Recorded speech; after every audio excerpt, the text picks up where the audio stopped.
اپنے دل کے نور کو بچانا بڑا مشکل ہو گیا ہے۔ جس دور میں آپ چل رہے ہیں، جس زمانے میں آپ چل رہے ہیں، اللہ کی قسم اس سے زیادہ مشکل زمانہ آج تک اس امت پر نہیں آیا۔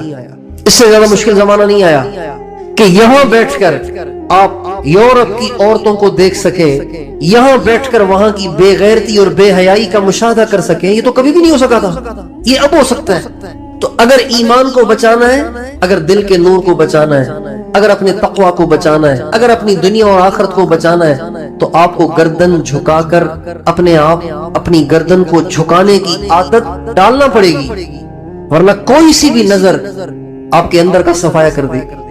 عبداللہ اندلسی رحمۃ اللہ علیہ ایک بہت بڑے بزرگ گزرے، اتنے بڑے بزرگ تھے کہ حضرت جنید بغدادی رحمۃ اللہ علیہ جیسے مشائخ اور حضرت شیخ شبلی رحمۃ اللہ علیہ جیسے مشائخ وہ بھی ان سے استفادہ کرتے تھے۔ اتنے بڑے بزرگ تھے وہ، اس زمانے کے محدث بھی تھے، حافظ بھی تھے، اور اپنے زمانے کے کامل ولی بھی تھے، اور ولیوں کے امام تھے، ولیوں کے سردار تھے۔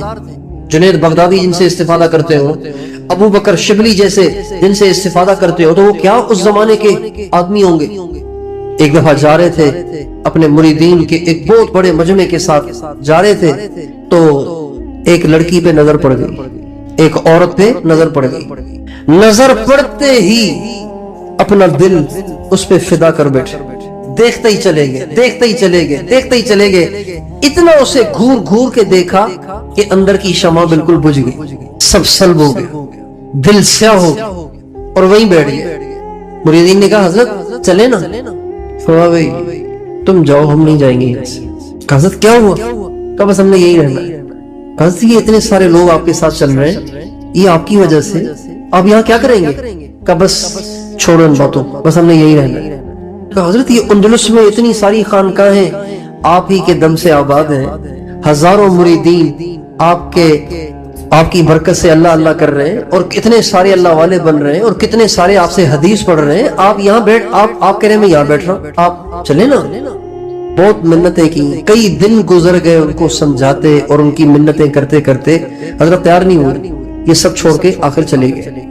جب یہ چلے گئے تو جس لڑکی پہ ان کی نظر پڑ گئی تھی وہ تھی عیسائی، اس کے باپ کے پاس گئے، کہنے لگے اندلس کا ہوں، آپ کی بیٹی سے شادی کرنا چاہتا ہوں، آپ کر دیں؟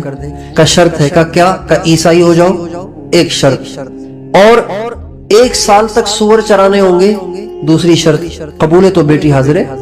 کا قبول ہے۔ اسلام بھی چھوڑ دیا اور سور چرانے پر بھی آمادہ ہو گئے، اور اسلام چھوڑ دیا، نکاح ہو گیا۔ 1 سال کے بعد حضرت شبلی رحمت اللہ علیہ کو خیال آیا کہ ہمارے حضرت کو ہم وہاں چھوڑ آئے تھے، چل کے خبر تو لے ان کا کیا حال ہے، وہ کیا کر رہے ہیں۔ چلتے چلتے جب اس بستی پہ پہنچے اور وہاں والوں سے پوچھا بھی ہم یہاں ایک بزرگ کو چھوڑ کر گئے تھے، کہاں ہے؟ یہی ہے کہیں اور ہے؟ کہ یہی ہے۔ کہ کیا ہوا ان کا، کیا کر رہے ہیں یہاں پہ؟ کہ بس وہ ایک لڑکی پہ عاشق ہو گئے تھے، تو ان کے باپ سے کہا، اس نے کہا عیسائی ہو جاؤ، وہ عیسائی ہو گئے۔ انہوں نے شرط لگائی کہ خنزیر چراؤ، وہ بھی وہ خنزیر چرانے گئے ہوئے جنگل۔ حضرت شبلی کے تو پاؤں تلے زمین نکل گئی، زاروں قطار رونے لگ گئے، بے تاب اور بے قرار ہو گئے، اور چل پڑے جنگل کی طرف۔ گئے تو جس عصا پہ سہارا لے کر منبر رسول واز کہا کرتے تھے، اسی عصا پہ سہارا لیے ہوئے عیسائیوں والی ٹوپی اور عیسائیوں والا پٹا اپنی کمر پہ باندھ کے خنزیر چرا رہے۔ جب حضرت شبلی گئے اور ان کی نظر پڑی حضرت شبلی پہ، تو یہ بھی زاروں قطار رونے لگ گئے، کہنے لگے شبلی میرے حال سے عبرت پکڑو، اللہ بڑا بے نیاز ہے، اللہ جس کو جہاں پہنچانا چاہے پہنچا سکتا، میرے حال سے عبرت پکڑو۔ خود بھی رو رہے تھے اور وہ بھی رو رہے تھے۔ پھر فرمانے لگے شبلی میں اپنے اختیار میں نہیں ہوں، میں سمجھ رہا ہوں کہ یہ جو کچھ کر رہا ہوں یہ ٹھیک نہیں ہے، لیکن میں کیا کروں، مجھے اس نے خود ہی نے دربار سے دھکے دے کر نکالا ہوا ہے، میں کیسے اندر آ سکتا ہوں، میرے بس میں نہیں رہا واپس لوٹنا، آپ دعا کریں، بس میں واپس نہیں آ سکتا۔ حضرت شبلی نے کہا حضرت آپ کو سارا قرآن یاد تھا تو یاد ہے یا بھول گئے؟ کہ شبلی سارا بھول گیا، بس ایک آیت یاد رہ گئی ہے، وَمَن يُهِنِ اللَّهُ فَمَا لَهُ مِن مُكْرِمٍ، اللہ جسے ذلیل کرے اسے کوئی عزت نہیں دے سکتا۔ وَمَن يُهِنِ اللَّهُ، ایسے یہ آیت حافظ ہیں بیٹھے ہوئے نا، آیت ایسے ہی ہے نا، وَمَن يُهِنِ اللَّهُ فما لہو من مکرم، اللہ جسے ذلیل کرے اسے کون عزت دے سکتا ہے۔ کہ حضرت آپ کو ہزاروں حدیثیں یاد تھی، کوئی حدیث یاد ہے؟ کہ بس ساری حدیثیں بھول گئی، ایک حدیث یاد ہے۔ کہ وہ کیا؟ کہ من بدل دینہ فاقتلوہ، جو اپنا دین بدل دے اسے قتل کر دو، اسے زمین پہ رہنے کا کوئی حق نہیں۔ یہ نگاہ ایسی ظالم ہے، یہ نظر کی آزادی اتنی خطرناک ہے، اتنی خوفناک ہے کہ زندگی بھر کی ہوئی کمائیاں برباد ہو جاتی ہیں۔ بڑی کوتاہی ہے اس میں آج۔ چنانچہ بس آپس میں وہ بھی روتے رہے، یہ بھی روتے رہے۔ جب انہوں نے اپنے آپ کو بے بس پایا حضرت شبلی نے، تو وہاں سے اٹھ کے واپس آ گئے۔ اللہ کی شان، حضرت شبلی واپس جا رہے تھے تو راستے میں ایک نہر پڑتی تھی، ایک نہر پڑتی تھی۔ حضرت شبلی تو پیچھے تھی، سامنے نہر تھی۔